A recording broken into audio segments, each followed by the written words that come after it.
to Groundwater. This is your host, Jonathan Brown, in New Orleans, chilling. We're a week away from Mardi Gras Day, and if you know anything about this town, you know that means the whole universe is going to turn upside down starting about Wednesday. Basically, from Wednesday to Tuesday, it is a marathon of debauchery. And it's in your best interest to try not to keep up. Just let the party go on without you. If you don't know your limits, this town will teach you your limits. Today we talked to Bluz from Charlotte, North Carolina, and I can't say enough about this dude. I love him.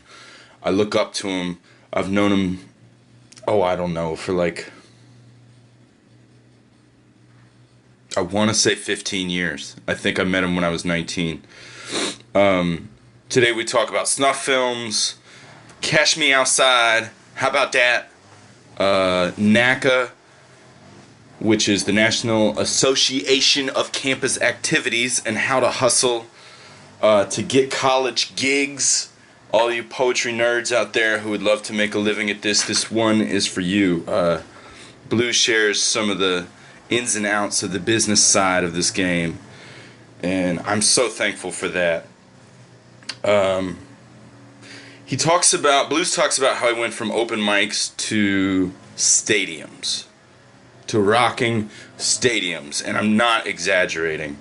Bluz is probably the only dude that NBA players look at and say, man, I wish I could do that. If you're in Charlotte, or if you go to the ACC tournament, or if you listen to NASCAR, or if you're familiar with sports in general, you will see Bluz's face on a Trentatron scoreboard screen, like a screen as big as an apartment complex, and his face is on it, and he's rocking poetry. Bluz is basically one step away from parachuting into the Super Bowl halftime show, spitting a poem, and then conjuring a dragon, and then mounting the dragon, and then flying back off to literary Narnia or some other universe where poets are paid well for what they do. I can't say enough about Bluz. I hope you enjoy it. Thanks for listening. This is Jonathan Brown. I love you guys. Bye.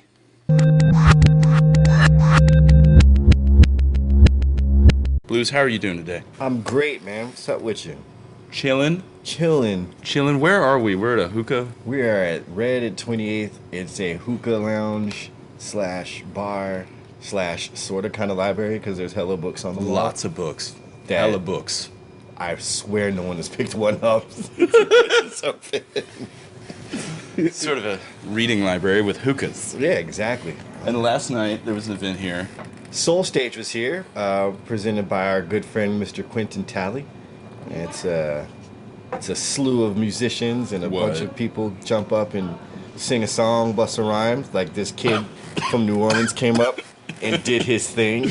Did his thing. He did his thing, son. Yeah, it was fun to rock with the band. On a text beforehand, I texted Q and I was like, yo, do they have a PA? Is it cool if I bring my sampler? And he was like, yeah, they got a sound guy, bring it. And as soon as I walked in, it took less than 1 second where I was like, nope, I'm not throwing this band off stage so I can pull out my Roland. I'm just going to rock with them.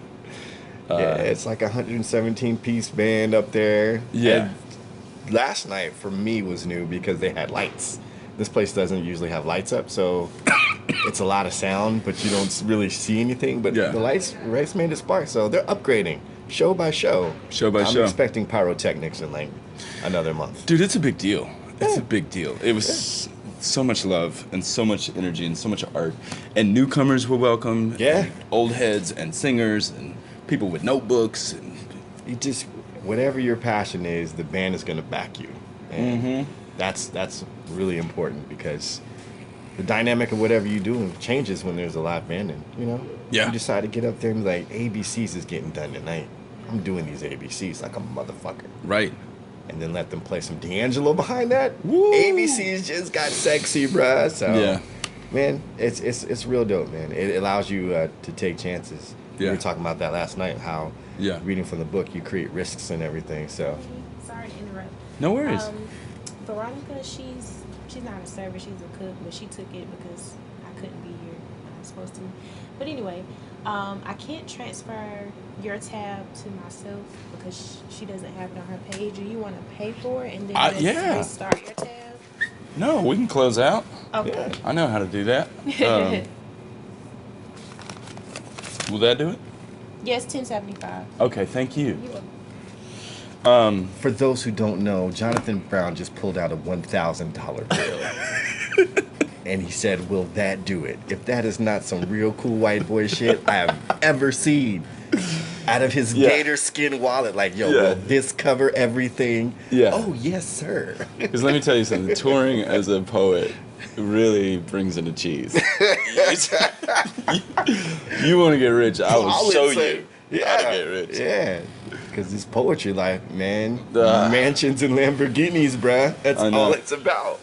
It's funny. I thought poetry paid shit till I tried to get in the indie rap world. Then I realized you need a couple poetry shows along the road because sometimes that indie rap life hurts. Man, oh man. I can imagine.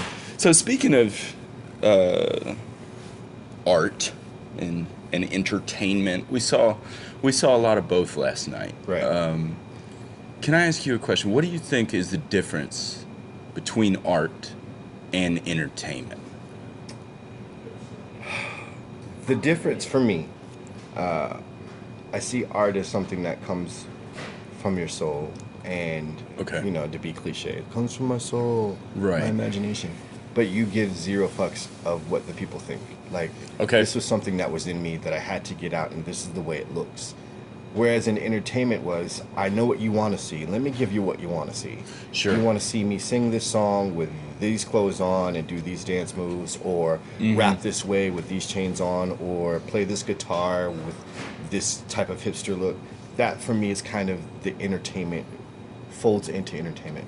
But it still remains art if whatever's coming out of you is the same thing that you created in the first place. Okay. Now you've just put, some fanciness or framed it a certain way so it's digestible to those who wouldn't necessarily get it. I think for Saul Williams, when he crossed over into an entertainment aspect is when he made it a little bit more digestible for people who weren't going to understand poetry or understand slam. Yeah. There's still an art to it though, because it's still raw, it's still heavy metaphoric and heavy imagery, but he I'll put a band with it, and here's some lights, and here's a stage, right? As opposed to, and here's a chorus, right. So as opposed to, I'm just gonna show up in this open mic spot and give you what I got and walk the hell out. Right. So if it were a Venn diagram, so the entertainment side would focus heavily on connection and giving people what they want, and the art side would focus heavily on the purpose behind the creation, and in the middle we have the sweet spot where we can connect without losing the authenticity of the initial spark. Right. Is that it? I don't know. I'm trying to figure it out. That's your change. Thank you so much. Thank you. Right. And in the midst of this deep-ass answer, John Brown gets some change. $975. But no, I guess dollars. In the middle of that is, you're right, is that sweet spot is this kind of perfect moment where those who just came to get entertained receive this message. Receive something that they didn't expect to get. They leave inspired. They leave encouraged. Wanting to try something or wanting to do something different, with their lives. And those who just came for the art see their artist on a whole new level. Dude, you've transcended into something different. They can either love that or hate that. I think Outkast, that group is one where they came out just this raw hip hop group focused on their art, but at some point they started entertaining. Yeah. But it wasn't so much entertaining for the sake of, I want to sing and dance for you, but they're transcending into this different idea of, oh, hip hop doesn't have to look like this. Sure. You know, it can be on a stage, but if I'm going to do it on a stage, I'm going to give you weird clothes and visuals, and if I'm going to entertain you, I'm going to entertain you the way that I want to. Okay. And I think that you should be entertained, you know? Yeah. So I think there within, you find the art and entertainment kind of meshing together. So I think some artists sell out for the sake of gaining a new audience who they think, oh, they're not willing to accept, you know, who I am, but others push forward. You know? Okay. Dope. So I want to dig into some of the specifics of your poems. In your poem, I don't know the title of it, but there's a repeating hook, and it's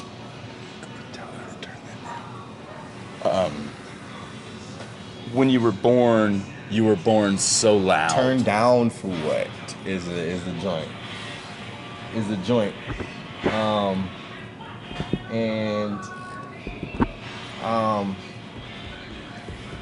It was written. So the joint is called "Turn Down for What." Okay. Based off the slang, you know, from the streets. You know, turn down for what? Somewhere out of the South. As made popular by Lil Jon. But as made popular by Lil Jon, and it was kind of sparked from the idea of my wife. I forgot what we were talking about, but she said you should do something around that. And when the young man got shot by you mentioned the Michael Dunn shoot. Yeah, when Michael Dunn, I forget the kid's name already. It's a damn shame, and it's blanking me. That's gonna bother me. But anyway, because he had his music up. Yeah. And because like at the gas station or something. Yeah, and Michael Dunn felt the gall worn enough to shoot him because of how loud his music was, how loud it was. Sure. And I was like, that's probably just a metaphor for how loud black boys are when they see us. Yes. You know, our skin, our dress, our walk, our talk. It all seems very loud. And, you know, and for some of that, it's doubled down on loud. And when we talk about loud weed, how the smell of it is loud. It aerates through whatever you have.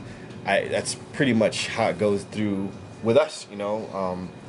You walk out of the house, you're loud already. You haven't said a word, but just who you are. Just the way loud. you look, the way you. And for me, it was a message to black boys, but I think in the encompassing it all, it's for anyone who's different and anybody who's scared of difference. Yeah. You are an extremely loud person. If you live your lifestyle as you know, LGBTQ, and you just out there, you're loud as hell to some people. Yeah. And they don't like how loud you are. If you're a Trump guy and you love Trump and you're a Republican and you're very staunch, you're very loud to some people. Sure. They don't like that. So Turn Down for What was essentially saying you don't have to stop being who you are, you know. And, you know, that's, for me, that's what it meant, you know. Turn Down for What. Of course, we know what it meant in the club when it's banging the music. It's like, whatever, we're in here to fucking party. Turn down for what? Yeah. Live your life the same way, you know. But yeah, and you recontextualize it in that specific message, and you have a line in there called,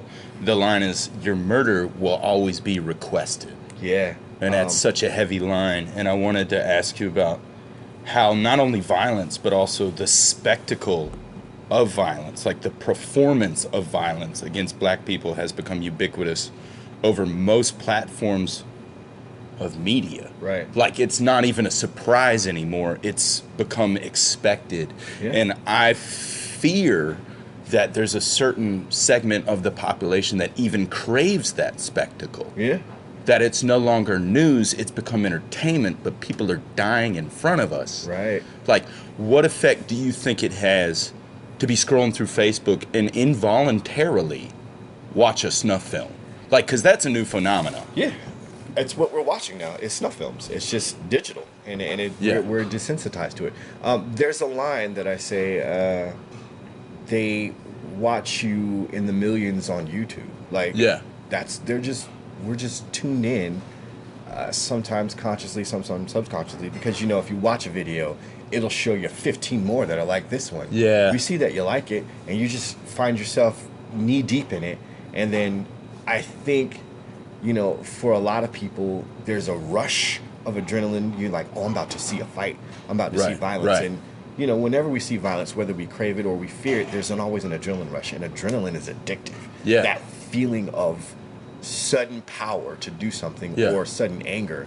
And I think we just... There's a craving to it. Right, almost. there's a craving. So when we go back to that question, yeah, there's some people who would love to just see the downfall of a people in a very visual and visceral way. Yeah. That it feeds whatever little piece of hate or you know, just evilness that's in them. And that's all, you know, it's whatever wolf you decide to feed that gets stronger. You know. And I feel like your wolf can mean different. The same event can feed different wolves for different people. Like if you shared a video that we would dub a snuff film, I would assume things like, man, Bluz is trying to create awareness. Bluz is saying like, this is really, really happening. And not just a community, but my community. Right. And this dude has a name, and we need to address it, and we need to fix it. Whereas that thing has like 30 million views. There's a lot of people that are just seeing that as like good old-fashioned entertainment. Yeah. Like in the way that we see that Is It Okay to Punch a Nazi video, and people like remixing it and stuff. Right. And we kind of, I don't know about you, but I watched that with a little bit of like, all right, he punched a Nazi. Like, I get a little glee out of that. Exactly. But I feel like it goes both ways. It goes both ways. It's been going the other way for a long time, and that's why those snuff films are so popular. Exactly. You know, I was thinking about this the other night. I don't know who this girl is. Apparently, she was on Dr. Phil. Okay. And it's Cash Me Outside. She's saying Cash Me Outside. Right, the remix. You've seen it. Yeah. So, and I'm looking at it, and I'm like, this chick is about to be famous off, one, getting beat up, or two, you know, inviting a fight. And, you know, the vernacular of it is hilarious. Right. But people find it, remix it, make fun of it, and she'll be famous for that thing. Yeah. Nothing else that she could do, you know, for the next 5 years, I'm guessing, would ever make her as famous as that. And then I think about guys like you, Cuban, women who are out there pushing a real fight, pushing a real agenda, who won't get those millions of hits on YouTube at all. Right. And I was like, I could probably spit the cure for cancer, give you the date of the return of Jesus Christ, show you exactly where the Ark of the Covenant is buried, tell you how Allah is going to change your life in exact form, verbatim, and I would get like 200 views. Yeah. Because no one wants to see that. Sure. What they'd want to see me is getting punched in the face. Right. And if you, what's his, Trinidad James, like if you could have that many gold teeth. Right. Or just maybe it would get your message further. Something simplistic. Nothing, no one wants to think. No. And they want to just be, it's the basic human thing that they want. I just want this raw ass human emotion of fight or flight, and I want to feel that, and I want to just be entertained in that moment for whatever that is. So you're right. It goes both ways. It's what we decide to feed into, and it's how we see things. So, man, it's that poem. It creates an awareness, and what I wanted it to create was a sense of you need to never back down from anything, even if it will cost you your life. Yeah. Because if people are going to see you die, let them see you die being loud as fuck. Yeah. You know? Never silent. Never, I backed into a corner and then I let them kill me. You know, like, I fought these people tooth and nail for whatever your agenda is. And I think if people decided to live that loud and recognize other people are allowed to live that loud, this place would be a little bit more comfortable and colorful and exciting and not feel so dangerous. Because if you came in here and be like, yo, today Bluz, I'm on some Trump shit, and I'm be like, JB, you are tripping, but you my boy, and I understand that's how you are. You know what I'm saying? Because we've got people who will just say outlandish shit, and you be like, that's my dude.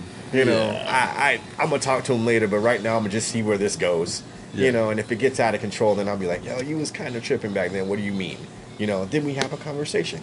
Yeah. And then we have a conversation. I think that's like the... Yeah, that's it. Like, if I understand that this is who you are, but I can still talk to you after everything and understand why you were doing what you were doing and how it's affecting people, and we can come to an understanding where I'm not going to try to silence you, but at the same time, if you're going to be loud, let's think about everything that's affecting. And if you're still comfortable with that, then we'll have to deal with that as it comes. But, I wanted the poem to just feel big and feel empowering and remind people that Turn Down for What sometimes just ain't a song. It's a lifestyle for some people. Yeah, definitely. Yeah. So you have a new thing online that I saw. It was in response to Dasan. Do you feel Lil Bow Wow is living loud? Yeah. Or do you feel like he's a snuff film? I think he took a real back road, man. Like, if it's the thing I'm thinking you're talking about is when he said he wasn't black. Yeah. Yeah. So I was like, dude, you've been living as a black boy and a black man for years. Now all of a sudden you're not? Like, what the fuck is that? Like, what are you running from? What are you truly running from? Yeah. Because no matter how much you run from it, people who don't like you have already categorized you, have already marginalized you into this thing. Right. So no matter how many if bear hunters are in the woods and you keep telling them I'm not a bear, I'm not a bear. Yeah, but you look like a bear and I'm going to shoot you, bear. Right. You saying you're not a bear is not going to change what people think about you. And if you've lived your life as a bear for so many years, people just assume that's what it is. So I think he's made his money off being a black man. He's made his bones, his popularity, his gains, his losses have all been on the basis that he was a black man. Like, there was plenty of chances to tell us that you're not black. This is who I am. Let me show you my diversity. Yeah. You can't all of a sudden, when shit hits the fan, decide that you want out. This is like a gang, bro. It's blood in and blood out, man. You can't just bail on it when you feel it's convenient for you. Yeah. And that kind of fast forwards up to McConan, the guy who did Blowing Up on a Tuesday. It's weird how you can be a one-hit wonder. And then what happened to him recently? I don't know. Well, he came out of the closet. He decided to tell the world he was gay. Good for him. Good for you. But why now? Like, now that OVO's dropped you, now that you're not making any music or making any hits or waves anymore, this is the thing you decide to do. I'm not knocking that. When you decide to come out is on you, and whenever it was a good time for you. Yeah. I just think it's really convenient that you're trying to make noise with it. It's different. Like it's a publicity thing? That's what I feel like. I think you had a real big chance if you were really trying to make a statement or, make something of it, you would have done it when your record was hot. Like, hey, you all love me. Love me still now that I'm going to tell you this. Yeah. And let us fuck with you then. But when your record was bubbling, it was hot, everything was good, you were kind of surrounded by chicks when you were doing shit, kind of putting on this facade. Did he have a record? Or did he just have a single? The Blowing Up on a Tuesday, and I'm not selling Molly anymore. I ain't selling Molly no more. Okay. He had those two, and they were stupid, but they were huge. But they were huge. They were club bangers. And then now that no one's kind of fucking with you, or and OVO's dropped you, now that you've been set to the sideline, you decide, all right, I think I need to make some noise. How do I do that if I can't make records no more? Yeah. Here's the thing. Oh yeah, hey, guess what? I am also gay. Like, I can't wait for the sex tape. Well, I can. If it's anything like his music, it's going to be terrible. Well, I think it'll be entertainment and not art. Yeah. So I think he'll try to connect with the audience with absolutely no authenticity. And my whole thing, I don't know how you can do that naked with a boner. Bruh, that is so gross right now. Just the idea of him, and I don't even want to go down that road. It's not about him being gay. It's about how he puts that out to people. Like, again, if it's anything like his fucking music, it's going to be horrible. No one's gonna want to see that. Yeah. But to each his own. I admire his courage. Yeah. if that's what this is, I admire his courage to decide to tell the world in a hip hop world where he's you also live in. like super young, right? He's like, isn't he like 13? No, okay, goddamn no. I'm kidding.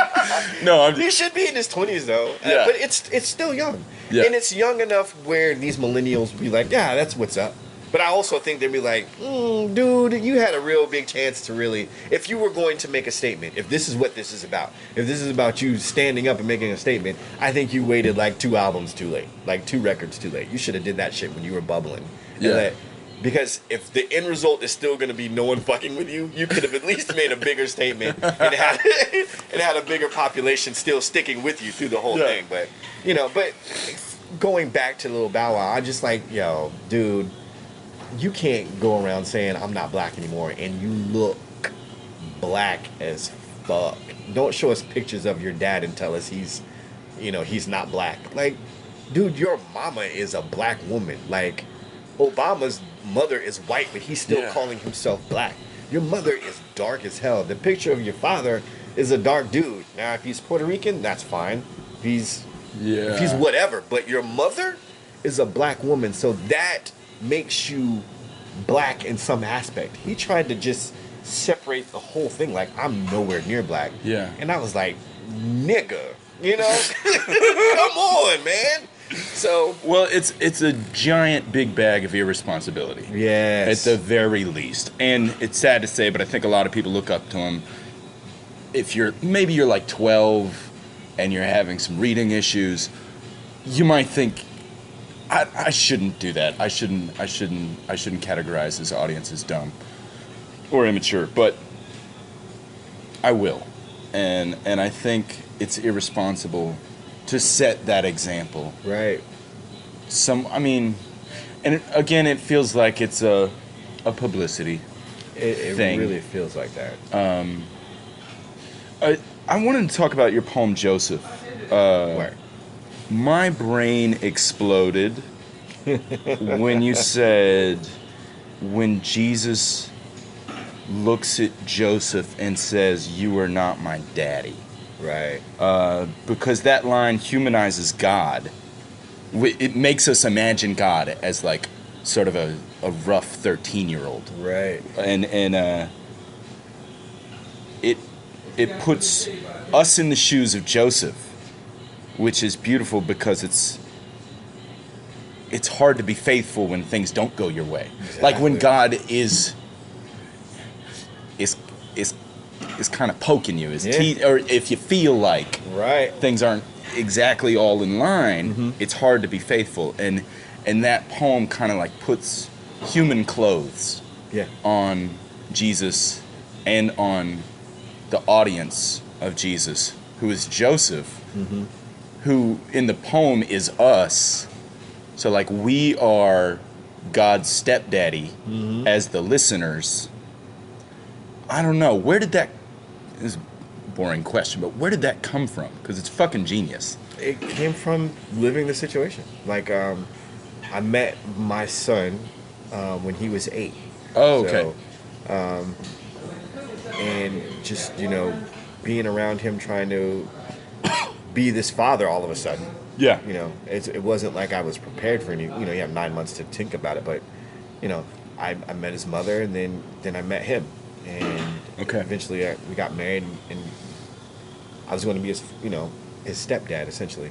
So I was like, geez, man, I'm doing this and I know that I'm not the father.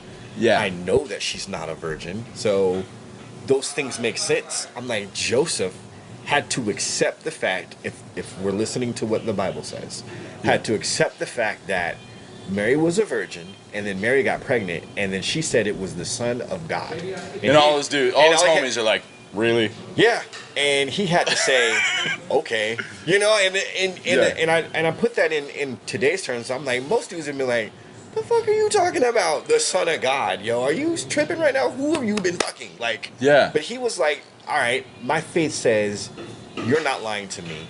My faith says that is the Son of God. And now I have a responsibility to the Son of God and God himself to take care of him, even though I know I did not father him. And at some point, he was going to find out that I'm not really your father. I'm not the one who made your mother pregnant. I'm the one who's been here since day one. I'm going to take care of you and raise you the best that I can, and that is what it's going to be. So, for me, it was humanizing the whole thing. Yeah. That way, people understood, and the response I've always get was dudes were like, "Yo, that is exactly what I was thinking."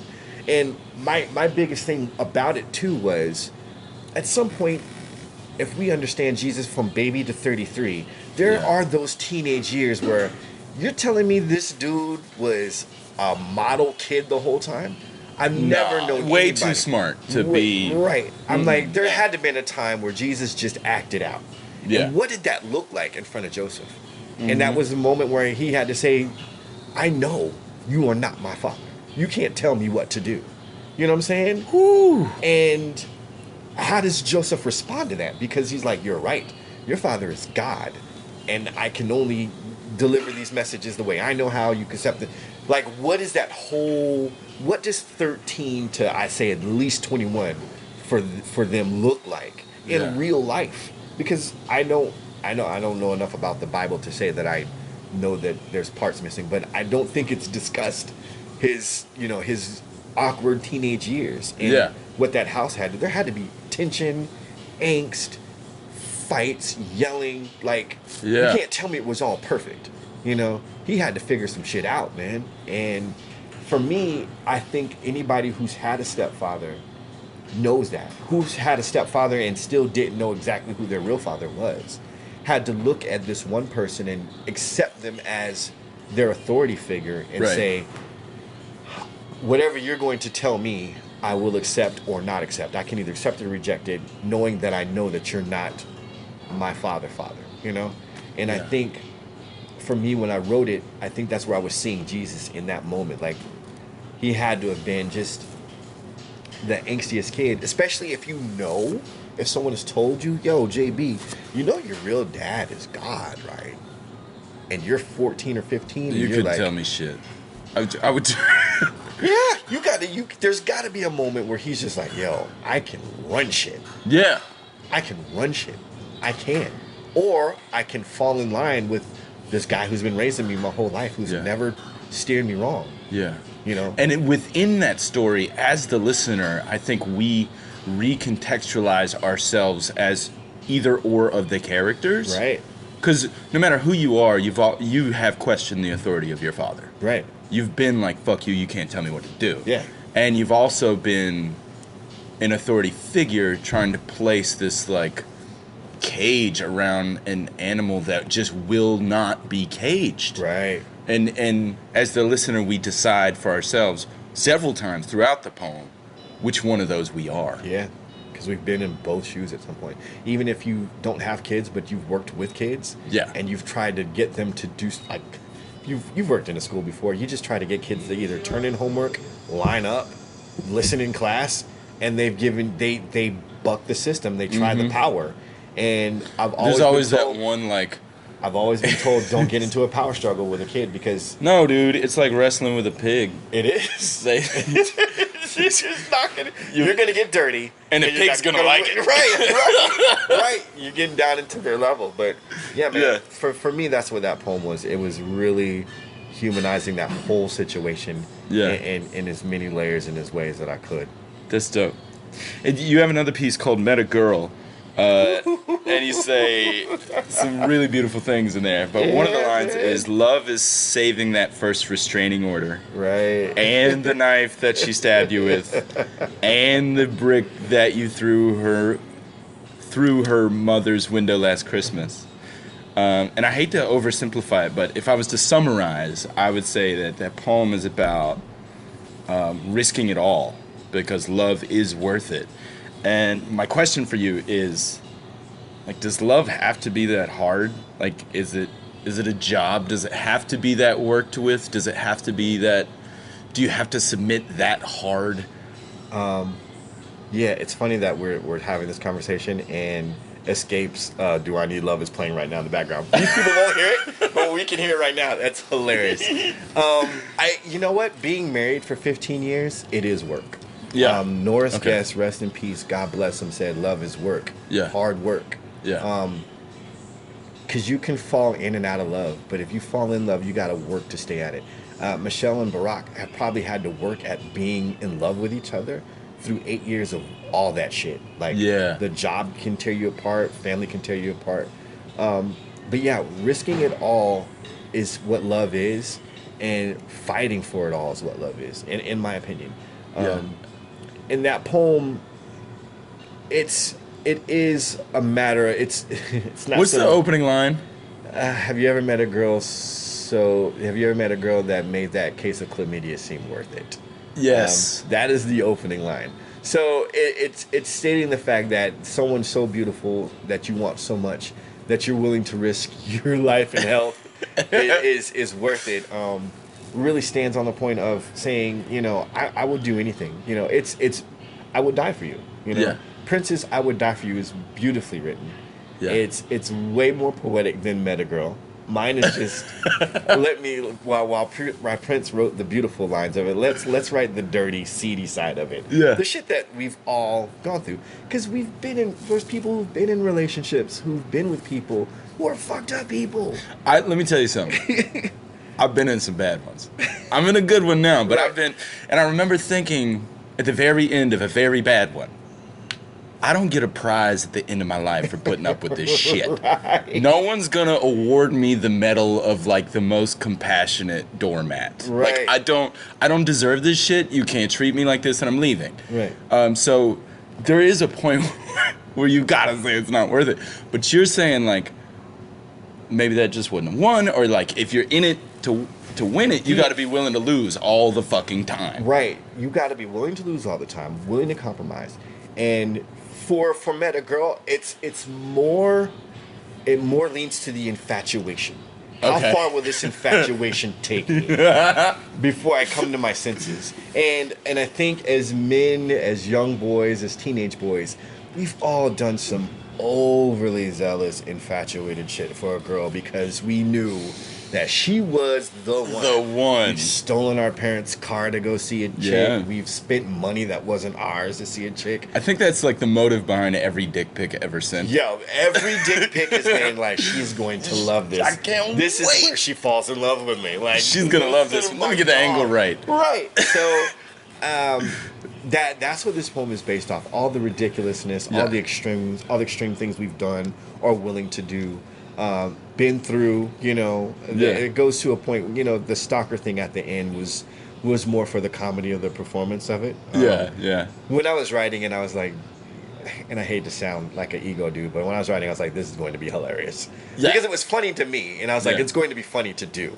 And the funniest thing about this poem is the opening line. So there's a story. I was doing a show in Delaware, I think. I forget what the name of the school was. So, if you've ever been to a school and you don't know where you're going to be, you start looking for the signage. Like, I wonder if they've been pubbing the show. Like, they'll tell me where I'm supposed to be.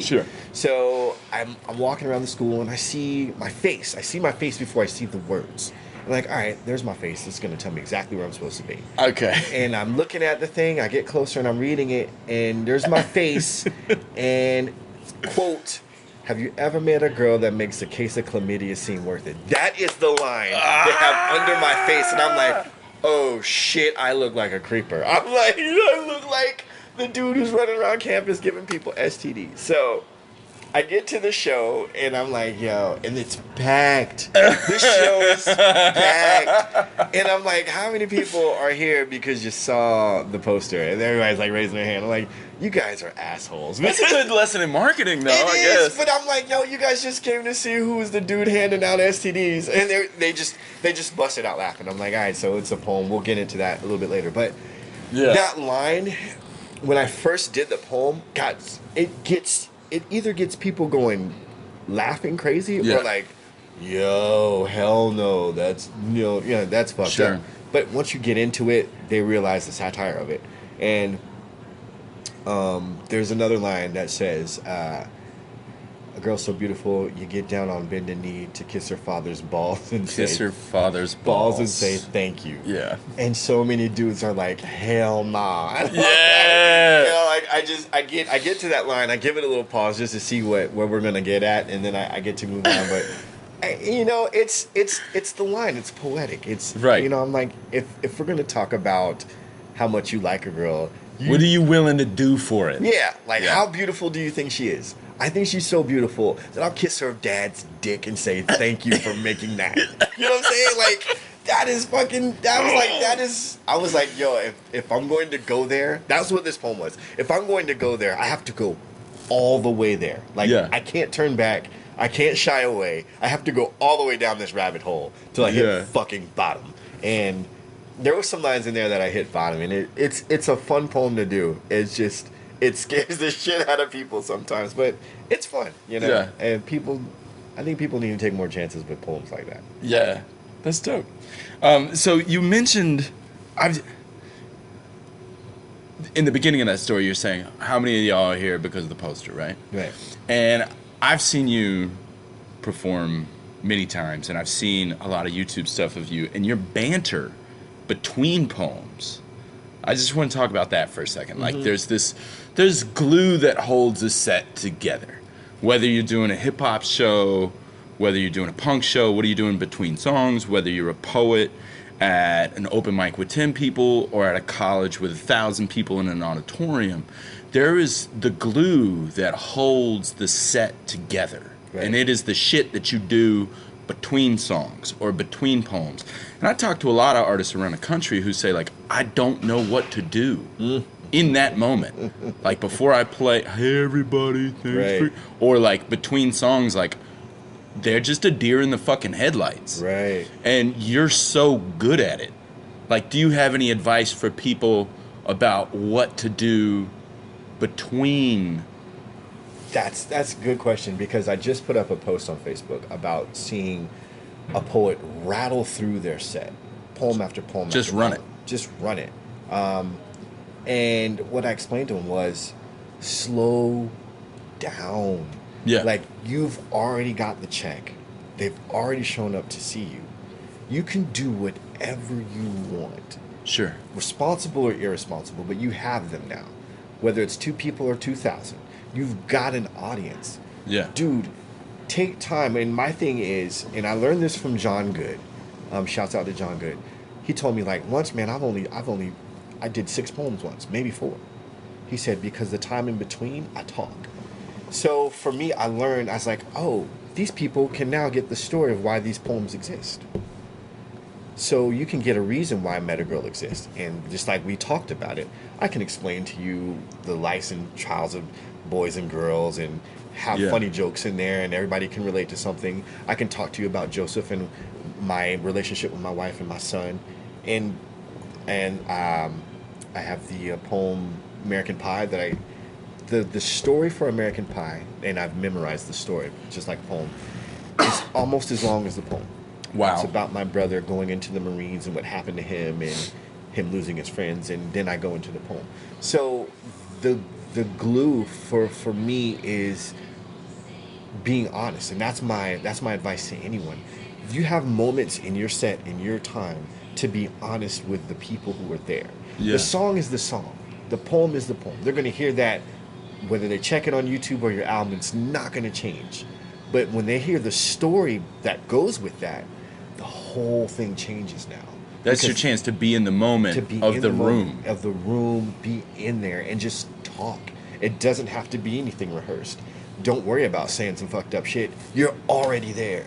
You're not, the only thing that this will be is an audition for them to buy your shit at the end of the night, whether they fuck with you or not. So it's for me, I say, just be honest, just talk, just get through from point A to point B, and then get to your next poem. Always know what your set will be. Yeah. Don't change your set, but if you know you're gonna do a love poem and a love poem, have a silly ass story or a joke sitting right there in between. Yeah. And if it's a corny joke and no one laughs, you're like, well, I tried that corny joke and y'all didn't think it was funny. They'll laugh at the fact that it wasn't funny, and you recognize that it wasn't funny. Right. And you're rolling through it. And if you can remember that stuff, you use it show after show after show. And I think knowing those in-between moments, being able to read a room and understand a room and understand people in the room and pull people in that way will always help build and get that glue going for you. So for me, it's just be honest in between those poems as much as you can, and be as vulnerable as you can. Like I said, I told somebody, if you know a magic trick, do one, even if it's a stupid ass magic trick, because people were like, "Yo, this poet was so dope," and then he did this. You guys remember when you did that silly ass magic trick? Yeah, that shit was hilarious. Yeah. Now they see you as this encompassing kind of person. Like, yeah, he was really dope, but he took time out to do some stupid ass joke or some magic. They'll remember that shit, and they start to remember you not just as this entity that they can never touch. Oh, he's a poetry god, but no, he broke himself down. We laughed at some shit. We cried at some shit. He told the story, and I related to the story more than I related to the poem. Yeah, that's. You know? I feel like in the glue, Yeah. you have a chance to build a connection. Right, and that's what it is. And without the connection, the art probably isn't going to land anyways. At all. Like, if you were to start doing a poem about this giant hookah here, and the giant hookah was in relationship to your mother, and y'all's relationship was so smoky, and it got really cloudy and convoluted, and the poem was hard to understand, but then you went back and explained that your mother smoked hookah all the time, and that's when you guys would talk, and that's when the conversations happened, then you were like, oh, that's what that fucking poem means. Because not to dumb down our audience, but some of our audience are just now getting into poetry, or just now getting into slam. Sure. And they're not going to understand much. So if we slow shit down, explain shit after or before, that brings them more into them being fans of who we are, and not necessarily fans of our poems. So that way, when Jonathan Brown decides to do an indie hip-hop show, all of his poetry fans come fucking with his hip-hop. Yeah. And like, yo, I knew he could rhyme, but I didn't know his shit was like that. Like, he did a little bit of a hip-hop joint at his poetry joint. And that's when, we were talking about taking risks. Yeah. Sing a fucking song in the middle of your poetry shit, Yeah. Do impersonations. Whatever it is you've been trying to do. If the school has already paid you to be there, try anything, bro. You've got an audience and a chance to try anything. That's my advice. If you've got the money already. If you've got... that's key there. Yeah. If they've already paid you, if they've already signed the contract, or in hip-hop terms, if you secured the bag... I don't know where that came from. Secured the bag. Yeah, I hear Blueprint talk about that a lot. If you secured the bag. Dude, try whatever you want, man. Show up with a guitar one day. Practice on your guitar shit and be like, if this is the key thing. If you say, hey, y'all mind if I try some new shit? They'll always be like, yeah. And you'll be like, yeah, you guys are the first ones to have heard this.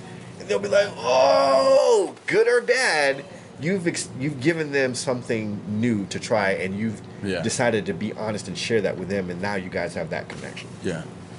So I got two ideas I wanted to ask you about. One is your writing process, and the other is the business process, because you just mentioned colleges and contracts.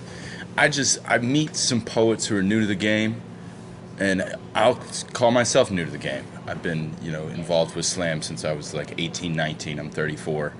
Probably took about a 5-year hiatus, whatever. Mm-hmm. But there's a lot of people out there who just want to write that stuff that'll get me on that NACA stage. I want to get that college money. Yeah. I want to get that God money. Let me get that $1,000 a show, $15 a show, $2,000 a show money. Right. And they're young, and they don't have a whole lot of experience, and I don't have any advice for them. Do you? Should we focus on the art and not the business? If we are going to focus on the business, how do we focus on the business? Right. Do you book this shit yourself? Do you have an agent? Are you even willing to talk about that? Yeah, I can talk about it. One, always focus on the art. You can't do anything without art. You can open up a donut shop, but if you don't know how to sell, if you don't know how to make a donut, the fuck you open up a donut shop for? So, point blank, you need to have material. You need to have shit. You need to have product. Whatever the product is, you need to have that. And it needs to be good. Yeah. And long lasting. I've been in these moments where I've seen this younger group of poets write poems that they're in the moment, but they're very time stamped. Sure. So it's hard to do a poem, not that you shouldn't, but it's hard to do a poem about Sandra Bland or Troy Davis now. Okay. Because if your audience are college kids, chances are they're not going to know who they are. Yeah. Or they need to be reminded. And now, if I have to remind you about a poem, you're not that interested, you know? Or if you have to Google something afterwards, you're not that interested. So I say write poems from a personal aspect of your own life that they can immediately connect to. Okay. So if you're dealing with diabetes, if you're dealing with heart disease, if you lost someone to drunk driving, if you lost someone to gun violence, those poems will last forever because those are issues that they stay relevant. Yeah. Poems about people who have died from such things and been made famous by such are time stamped, and that's sad to say because our attention span is so short that we get lost in it. So have the product, and then it all depends on what your hustle is like. I am not a hustle person per se. I'm not going to go up to you after a show and force my CD on you. I've seen people who can do that, who be like, "Yo, you need to get the CD." Da, da, da, da. They're there. They're in that. Right. That hand to hand is. Some people are brilliant with it. Some people are brilliant with it and like to do it. I really like it if you come up to me and ask me. I will gladly engage you and sell you one. Yeah. But I'm not going to chase you around the room to do that. Yeah, I just feel like it's annoying to some people and it's out of my comfort zone. That's just me. But if that's what you do, then going into this thing for yourself is cool. You need to understand how much money you're going to spend because it costs money to apply to NACA. You got to come up with your videos, and if you don't get in, that's money spent, Or some people buy a booth at NACA or whatever it is, whatever conference you're going to do. That also costs money. But chances are you could have a great booth, an awesome booth. No one comes to your booth. So because you weren't on the showcase stage. Because you may not have been on the showcase. Okay. So again, it goes back to, are you willing to hustle people if you don't get on the showcase? So, and I don't mean hustle in the aspect of let me get your money, but hustle people like, hey, come check me out. This is who I am. Conversations. Yeah. So you need to have, again, products so that they can see it. And here's the thing that's really been happening as of late. A lot of these kids, and I call them kids because they're all in college and they're under the age of 20 most of the time, are just going to YouTube to see who they like. Yeah. And that's who they book. Here's the trouble with that. If I see Poet XYZ on YouTube, and that's really great. They've got 500. That's the flavor of the season right now. Yeah. And chances are, I don't go beyond that. That is the only poem that they have. Sure. And then I book them for an hour, or sometimes an hour and a half. Yeah. And that is the best poem they have. And now I'm stuck with this shit for the next hour.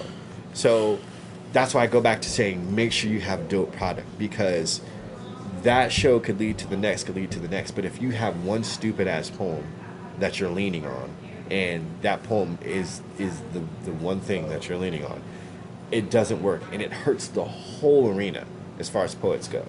So have your shit together, research your money. Now, how much it'll cost you. Now, if you happen to get picked up by an agency, make sure that agency has booked poets before, or whatever it is you're doing. If you're a speaker, you're a magician, you're a comedian. Can we, just to backtrack, can we ballpark that? You said it costs to NACA, it costs for the booth, it costs. Yeah, you got to fly to NACA, you got to. I would say get ready to spend anywhere between. We talking $500? Are we talking $5,000? We're talking about $2,000. $2,000 up front. Maybe $2,000 up front. And this is not a guarantee. None of this is a guarantee. Okay. Unless you're Lil Wayne. I'm not, personally. Yeah. But if you're Lil Wayne, you don't need any of this. You know what I'm saying? So yeah. It goes back to how hot you are. And if you're super hot, chances are the colleges will come running to you. If you're that hot. But if you're that hot, you're not really fucking with NACA. You know what I'm saying? This is true. You know what I'm saying? This is true. You're not really fucking with that. You're already probably signed to some label, and that label is sending you out already on a tour. So it's just on this tour I met a poet who was like, I'm trying to get on that NACA shit. And I thought, it's interesting. I mean, I respect the hustle. I've always been on some, like, maybe this is a hippie shit, but I've been like, I want to connect to a motherfucker. I want someone to feel this shit so hard they cry. Right. I want to have coffee at the Waffle House after the show and learn about something that that I don't. Like, I've never put the business on the top. Right. And maybe I should. I don't know. Maybe I should. But I thought that was a weird ambition from a writer, from a poet. I've always put the term poet, other cultures, they're like soothsayers. Right. They're like, they have access to the other side of the universe. They've come back to bring you a piece of truth. Right. And they have not exactly come to take all the money out of your wallet. Mm-hmm. And I think because the game has turned into, people have learned how to monetize it now. Okay. So they see an opportunity to be a poet and make money out of it. I think what they're forgetting Which there's nothing wrong with, by the way. Nothing wrong with it at all. Yeah. But you have to realize, unless you are, I would say Asia Sampson, maybe a few others, there's a shelf life on this NACA thing. The older you get, the more, and I'm a testimony of that. The older you get, you get a little bit more disconnected with the college people. Well, I'd imagine if you had a pop culture reference, it's going to be good now, and in 2 years, you're going to have to substitute that for the new. And you have to keep doing it. I don't know who the next Adele will be, but you can't reference her anymore because they won't get it, so you have to replace that with a. People age out. Yeah. I think it's Matthew McConaughey, and I forget which movie, he said the thing he likes about high school girls is he keeps getting old and they keep staying the same age. That's so creepy. It's very creepy, but it's creepy. very true. Yeah. So if I Dazed and Confused, I think. Dazed and Confused, I think that's what it is. So your average college freshman is, 17, 18 years old? There will always be 17 and 18 years old. Okay. Well, I guess if I boil it down, what fucks me up about that conversation is my target audience, who I create for. When I'm in my car driving to some city to the next show and I'm screaming at the steering wheel trying to figure out the next line, like I'm creating orally and I'm moving in and out of syllables, I don't have a fucking 17-year-old in mind as my audience. And you shouldn't. And it hurts my feelings a little that we've come to that. Right. And I think here's the thing too. Because I feel the same way. Like, it took a little bit for me to say, what the fuck am I doing? I kept saying, well, I gotta reach these kids. I gotta say shit these kids like. And that's when I said, I'm that old guy trying to sound young. No, don't do it. And that's why I was like, yo, that's not what I'm supposed to do. Yeah. That's when the art conversation comes back in and entertainment. Yeah. So I was like, I'm just gonna do the shit that I normally do, that I continue to do. And the people who are gonna fuck with me are gonna fuck with me. And what we have to remember is these kids are hella smart. Yeah. They're way smarter than us. Yeah. They'll find you. If it's a thing that they want, they will find you. Yeah. We don't have to go searching for them and trying to feed them. They're already curious about a lot of shit. Yeah. My 15-year-old watches television 1 hour a week. 1 hour. And I can tell you, it's Tuesday from 9 to 10. She watches Teen Wolf on television. That's the thing that she will watch. And the rest of the time, she's choosing the media that she consumes. On her phone. Okay. On her phone.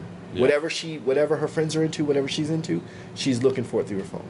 She's not being, and I don't even know how she got into Teen Wolf, but that's the one thing she watches on television. Yeah. So I'm like, wow, that's crazy, because her and I have run into same shit that we like. She loves 80s music. Don't know how she got into it, but cool. She found it. She discovered it for herself. It wasn't anything. I mean, naturally, there's some things that she heard while we were in the car. Yeah. But other than that, it backtracked to her finding it. So, for the person who says, I'm trying to get on this NACA shit, that's fine. But be prepared to put all in on that shit, because it can get expensive if you're not successful. And if you're not successful, you need to figure out what you're going to do next. So if poetry is the thing that you do, make sure you're creating art for the sake of doing it for anyone who wants it, not for just getting into NACA. What you want to be able to do is say, I can do NACA, but I can also do 10 open mic spots on the road. I can Jonathan Brown this shit. Yeah. Because some poets can't do that. Well, a lot of people don't want to grind like I grind. Like, it's... I like it. I don't know. I'm a masochist. But the thing about it is, you know how to operate outside of just poetry now. Yeah, exactly. You can do the hip hop indie show.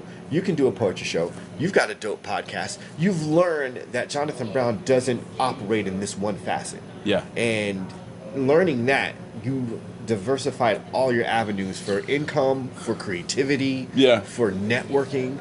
You know how to live out here and not say, I hope this poem gets me my next gig. Because you know it's more than that. That's weird to me. Right. That's weird to me that you're gonna take something sacred like art and then you're gonna pimp it. That feels funny to me. Yeah, it is funny. It is. This is coming from a dude. You could say that I do that, but I do my best to walk that line. I mean, I want to eat on my art, but I want it to be authentic more than I want it to be entertainment. Right. And I think in that side, that authenticity comes where people discover you, where people come and find you. I think the guy last night said he had already found you on your SoundCloud or something. Yeah. It was weird. It was whatever it was. It surprised the hell out of you. You were like, oh, that's dope, because you weren't expecting him to have found you in one avenue already and coming back to come to get a CD and other things. So I think for the person who says, I want to do this NACA thing, and we'll come back to agencies. Find an agency who's willing to fuck with you, first of all, and know that they are just going to put you out there and hope a school books you. How does one do that?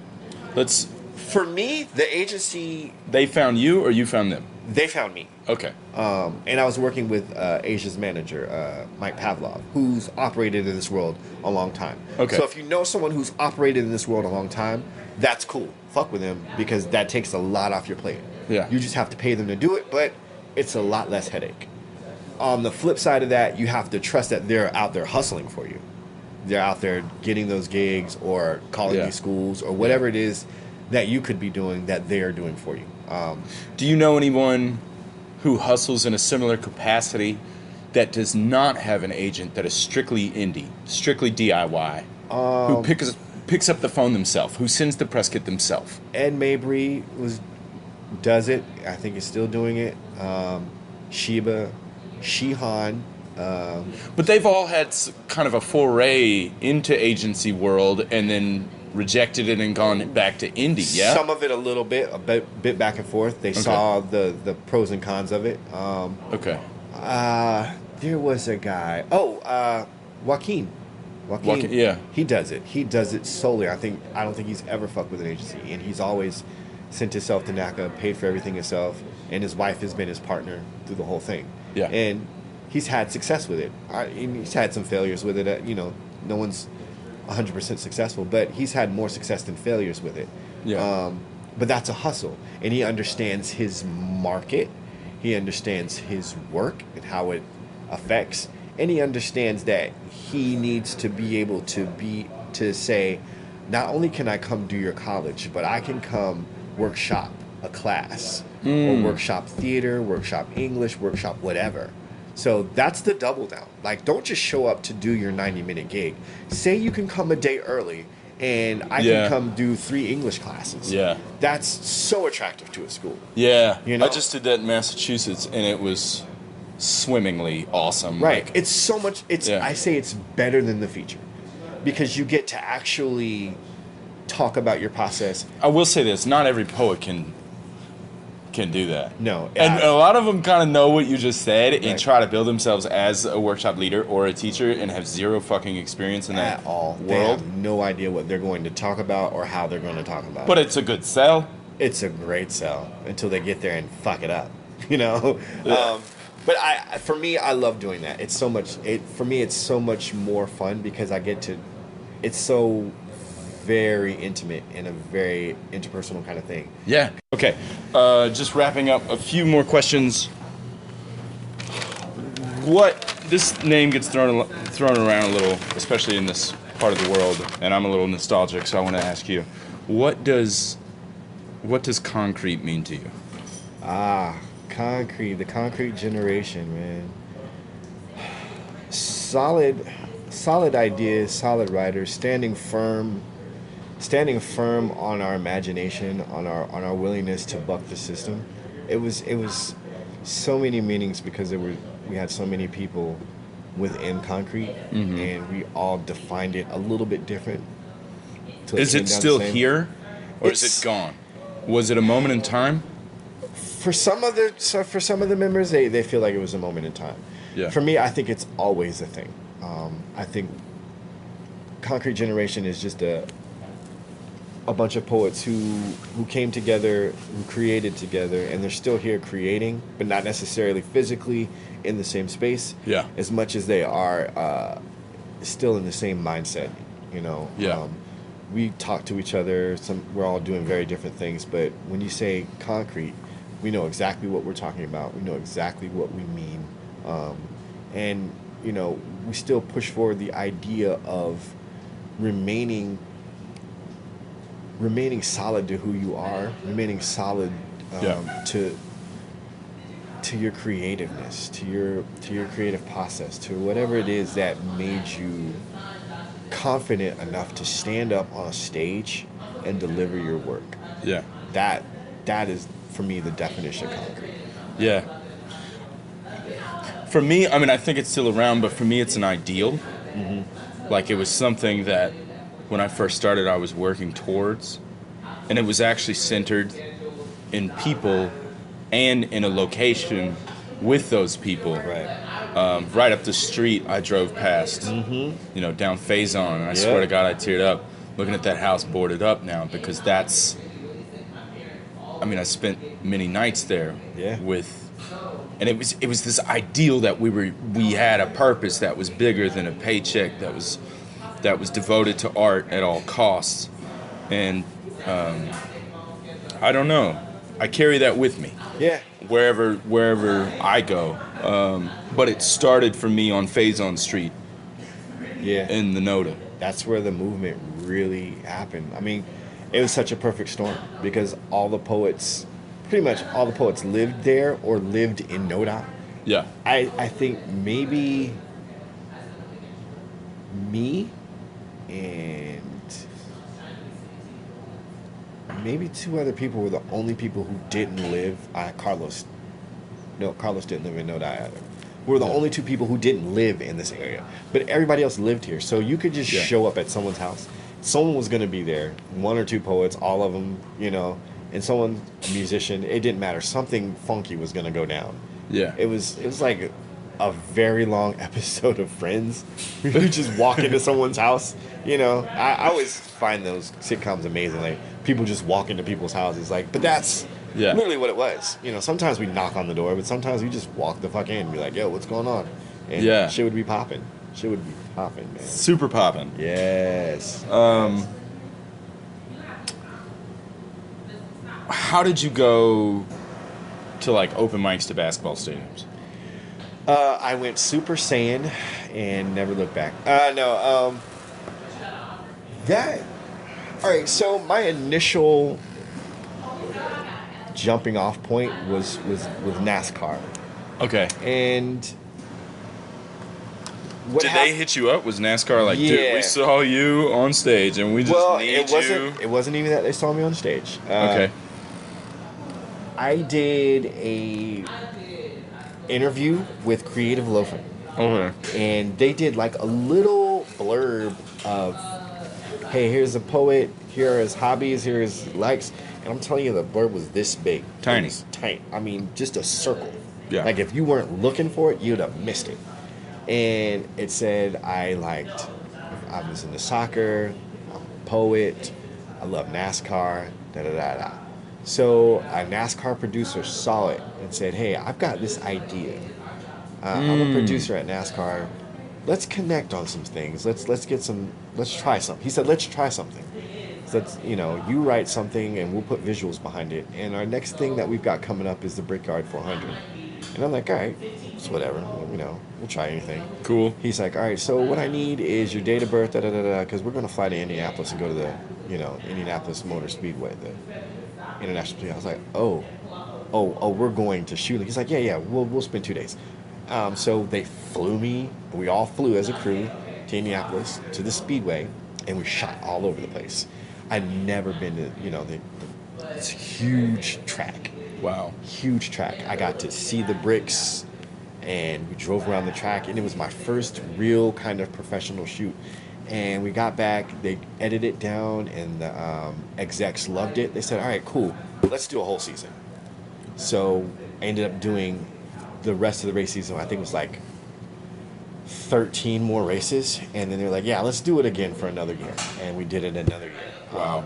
So that moment was because of something so small that I said that I loved, that I enjoyed doing, and I wasn't scared to tell people that I like NASCAR. I was a black guy that liked NASCAR. Been a couple races. It was a little dodgy, but you know.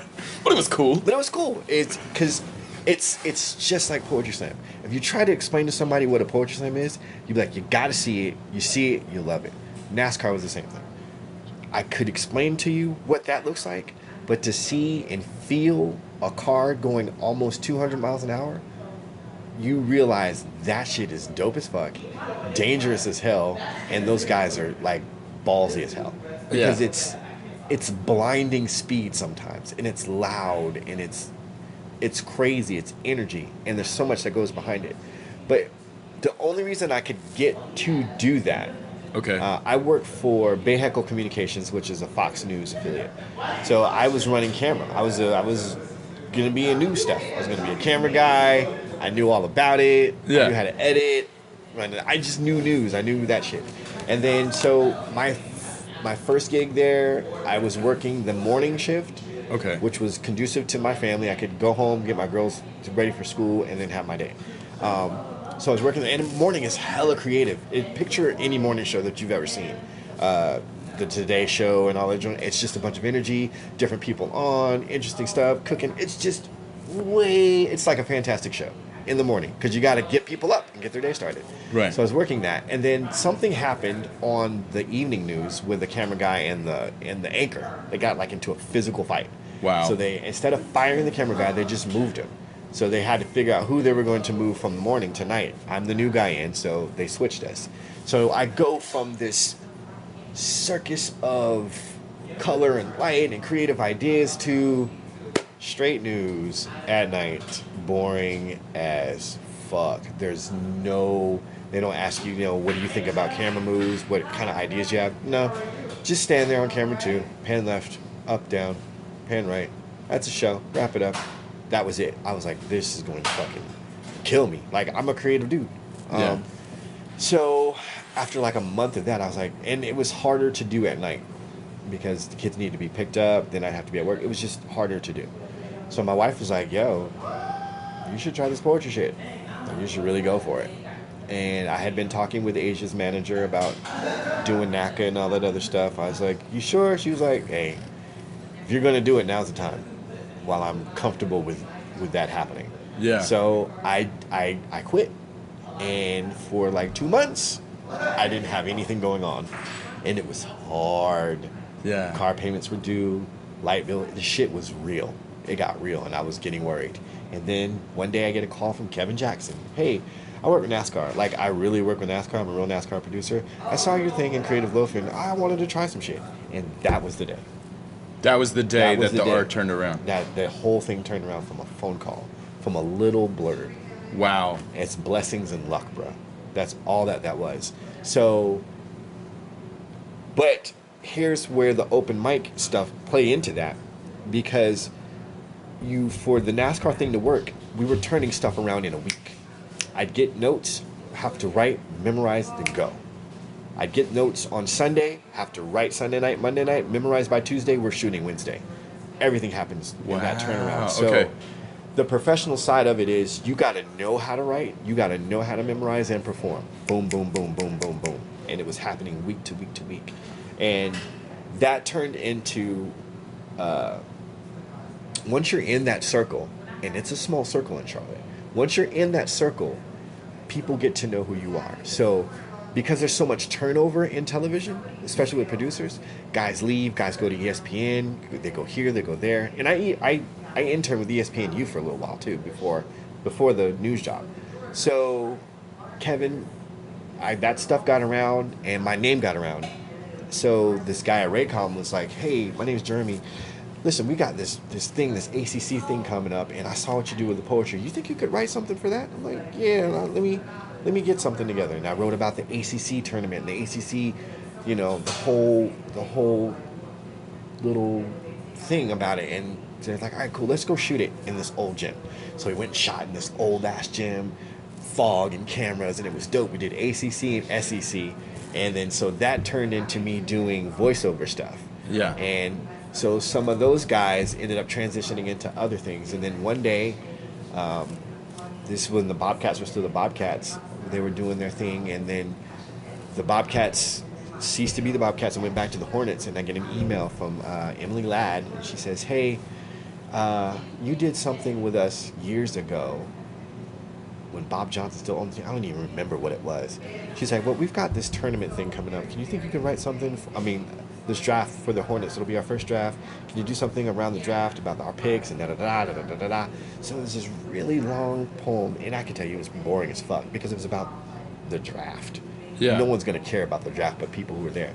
But it turns out Michael Jordan was in the building. A lot of heavy hitters were in the building that night. And I did this poem, and I don't know how many people were listening. For me, I thought 0 people were listening because no one cares about poetry like that.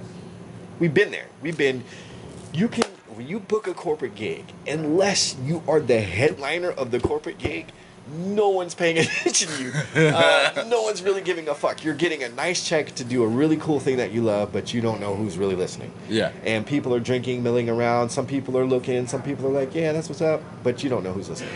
So that happens, and then a year later or so, I get another email. Hey, we love what you did at the, here's this thing we're going to do for the Hornets at this particular halftime show, for this particular set, and the video, and everything starts rolling in. Yeah. So, the Hornets begat the Hornets roll into the Panthers roll into something else, this rolls into the next thing, because you stick to what you're doing. Because you stick to being a professional, you stick to writing the poems the way that you think they should be written. They give you notes, and they'll give you what they want it to sound like and look like, because at the end of the day, they got to shoot it and give it to sports fans. So they give you that, but they still love what you do, how you create words and help the image along in the most poetic way possible. Yeah. So all those things lead into something else, but as long as you are doing the work and staying on top of your game, it all leads to something else. That's what I've learned. It all leads to something. Even tonight, I'm going to do the Golden State game. I'm going to come out on the court and do what I do. Whoa. And I got that email yesterday. You're spitting a poem tonight at the Golden State game. For the Golden State versus the Hornets. So you're rocking an NBA stadium today. This evening. Yeah. It'll be like the second time that we've done this. So wow. Holy shit. Yeah. And the knock on wood moment is if the Hornets continue to do well. Yeah. Their next idea of what they want to do is put me on the roof of the Spectrum. Whoa. To shoot from up there. Okay, yeah. And I'm just cheering for these dudes to have a great season because I just want to be on top of the roof. I'm like, I think I'll retire. I'll just stop doing shit if I just get on top of an NBA roof and be like, this is it. I'm done. But wow. But it's those moments where if you continue to create, if you continue to look past NACA, continue to look past wanting to be a national poetry slam champion. If you look at what your art can do and how it can affect people, if you can make it sit down in a Waffle House and make people cry, and it affects people in a direct way, then there's no telling where it can go because your potential opens all the way up. So that shit is beautiful. Yeah, my advice to poets is it's cool to do the NACA thing if that's what you want to do. Yeah. But look beyond that because you're not going to be 20-something forever. You're going to be 40-something. You're going to be 50-something. And do you see yourself showing up 50 years old at Penn State unless you've written 4 books and, the kids have studied your work already? If not, you need to figure out what the fuck else you want to do with what you want to do. Okay. And create as much as you can create in the time given to you. Yeah. Create it all, which is we go back to saying, if you know magic tricks, if you know a joke, if you've got a song, if you can rap, try all of that shit. Yeah. Try it, man. I tried some shit with NASCAR because I loved it. Yeah. I didn't know if it was gonna work. I just love NASCAR, and I thought it'd be dope to write a poem Yeah. for them. And that shit is all the way to where it is now. No, I think that's cool as fuck as far as just like following your curiosity with sincere wonder. Yeah. And wherever it goes is probably where you need to be. Exactly. I just got 2 last questions. Yeah. What is your most tangible fear? My most tangible fear is that I won't be able to leave anything for my kids. This thing that we do isn't promising. It isn't a 401k job. No, it's not. It's not. It's building and building, and it's really self-serving. A lot of the times you realize this is just for me. Yeah. This is just to satisfy a hunger to create, a hunger to be on stage, a hunger to perform. But at the end of the day, is it going to put my daughter into college? If I pass away tomorrow, what the fuck can they take from this other than I had some really dope poems on YouTube? So my biggest fear is being able to leave something sustainable and tangible for them to live off of, which I have a publishing company, and I've done a couple of things that they aren't huge checks, but it's in their name. So Okay. it's theirs. Yeah. So in the event that something does happen to me, all of that stuff, and if my life goes Picasso because I've died, and shit gets real big because I've died, then anything that gets paid for me through that goes to them. So Okay. but there has to be more. I would love just a fucking mattress in my house stuffed with money. Yeah. I'm old school like that. I want to leave a fucking gold brick hidden in my backyard that if shit gets bad, they could just dig that bitch up and sell it off. But yeah, man, for me being a father and a provider, Yeah. that is the biggest fear. Career-wise, I'm not scared of anything. I've been booed. I've been to shows where people don't pay attention. Yeah. I've fallen down on stage. After a little while, failure doesn't mean anything in an art context. Right. But that's the biggest thing, because they need me. Yeah. That's real as fuck. What is the last question? What is the opposite of fear for you? Complete elation and nirvana with what I'm doing. And some days I have that. Yeah. Some days I'm completely comfortable with where I am. Even today, I'm very nervous about tonight, but I'm glad tonight is a thing. Yeah. It's an opportunity to really, again, be out in front of a bunch of people who kind of know what I do and who don't know what I do. And I want them to understand that I'm not just a guy who shows up at these games, but I'm here on random Tuesday nights. I do my own hip hop thing. I want them to understand that Bluz is not just a poet, but he's a bunch of different things for this city. Like, Yeah. I've been to these marches. I've yelled at police. I've been to meetings where shit got real. Yeah. I'm all about peace, but I'm also down to fight for what the city needs and needs to be about. So the opposite of fear sometimes is the elation, is the joy, and sometimes it's a little bit anger. I feel that. Okay. Because I want people to understand how much talent there is in the city. Yeah. And I get angered when people don't see that, when they feel that, the only really good thing happens when people come in from out of town, which is clearly not the case. Yeah. So, it's moments like this. Yeah. Where I'm sitting up on a Wednesday afternoon talking to a good friend about what we do. Yeah. And at 15, I wouldn't have envisioned this. I had an idea of wanting to be a rock star or be a huge hip hop star, but that looked very different from what it looks like now. Yeah, it did. This is way better than the dream I had at 15. It honestly is. Minus the millions of dollars that I swear I'd have. Sure. I'm at peace with being able to talk to somebody coherently and confidently about what my dreams are and what my fears are. Yeah. Being able to talk with someone that I admire and trust and see that they're doing something that I am inspired by. Like, dude, you fucking inspire me. All of you inspired me since I met you at what you do. When you went to San Francisco to get your MFA, that's the dopest shit I've ever heard of. I had never heard of anybody doing anything like that in my entire life. I was like, yo, he's going all the way out there just to learn shit. about being a poet. Yeah. I was like, he's already fucking dope. Like, you were leveling up.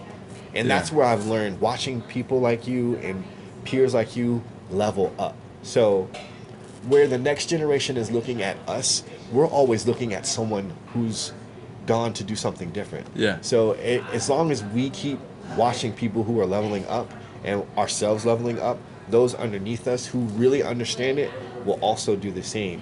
And that, for me, is kind of the opposite of the fear. As long as we keep attaining and looking for bigger and trying to do better than what we're doing, then we're always going to be happy. We won't always be satisfied because we're still looking to get something more, but we're happy in the pursuit. You know what I'm saying? Like, we're happy in the chase of being better than where we are, finding that new dope sound, being able to bust that rolling out and getting those samples going at a new show where people have never heard you before. That new thing, that scary, risky thing is fear and happiness at the same time. Yeah. So, That's what's up. Well, thank you so much, Bluz. Thanks, man. For being on Groundwater. Is there anything you want to leave us with? What do you got coming up? What's going on in Charlotte with you? Follow me on SoundCloud. Okay. You know, that's the thing. It should be Boris Rogers on SoundCloud. All right.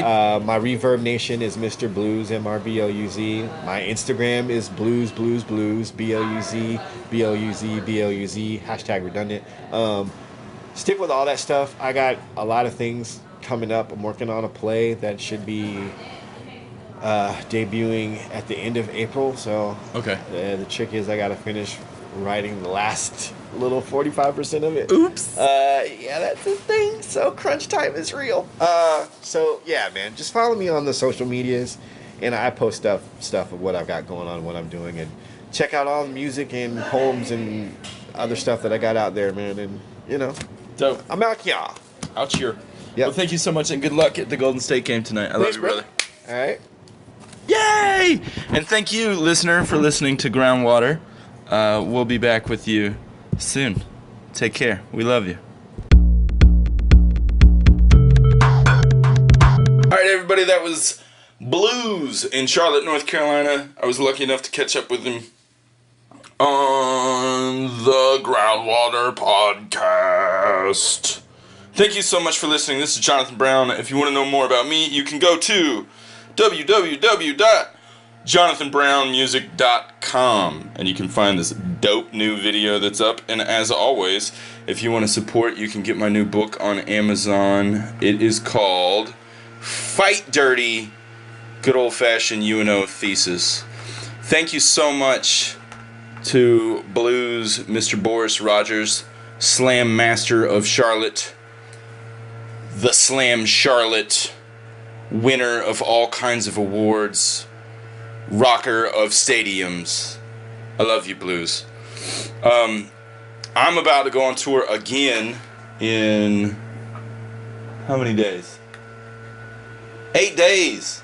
I leave Ash Wednesday, and I play Columbus, Georgia, Wilmington, North Carolina, Savannah, Georgia, Allentown, Pennsylvania, Winchester, Virginia, Murfreesboro, Tennessee, Brooklyn, New York, Lancaster, Pennsylvania, Knoxville, Huntsville, Bowling Green, Huntington, West Virginia, Cincinnati, St. Louis, Kansas City, Lawrence, Kansas, Oklahoma City, Austin, Houston, and Shreveport, Louisiana. So if you're in any of those cities or know anybody in any of those cities, come see me or tell your friends to come see me. I love you guys. Thank you so much for listening. Smooches. Oh, and like stuff and share stuff. I don't know, this conversation means so much to me. I wish other people could hear it. But in the meantime, welcome to my digital journal where I get to talk to people I love and admire. I love you. Bye. And here is a track from Bluz. It is called Close the Door.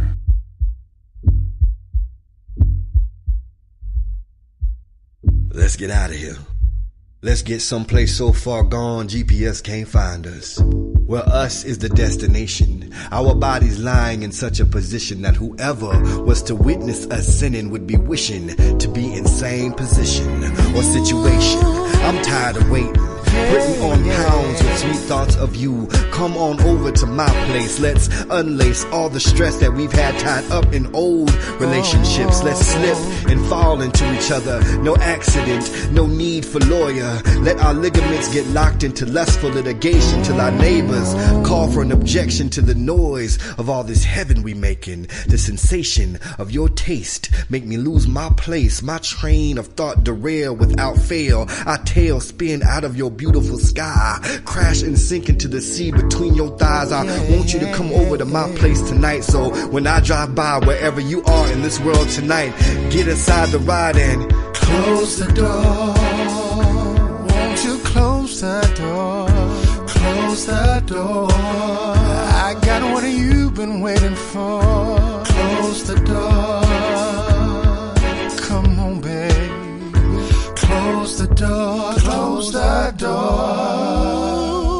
You be the leading lady in every fantasy that my imagination can muster. You are solar flare in sundress, sometimes too bright to look at. I go blind staring at your gorgeousness, mesmerized by the motion of your hips. When you walk across a room, it's on some Aaliyah fresh. I mean, it's hard to believe you miss magnificence. It's the manifestation of black girl magic, beautiful voodoo when you move the way you do. And when you speak, I forget to breathe, heart forgets to beat. You touch the skin on my cheek and my epidermis is electrified, as if Frankenstein herself has reconstructed the man inside to remind me to love, or at least live, and give you every part of me that hasn't already surrendered to the almighty army of your heart and the kingdom in your eyes. So it's no surprise that you view me through all my blues, every hue of my struggle, rainbows through your peripheral. You see me, every crack and fissure, every mistake and mishap, every apology, every flaw. Strip me down to my honesty. Now baby, come inside and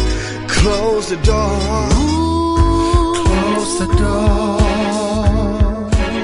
Baby, close the door. Close the door. I got one of you.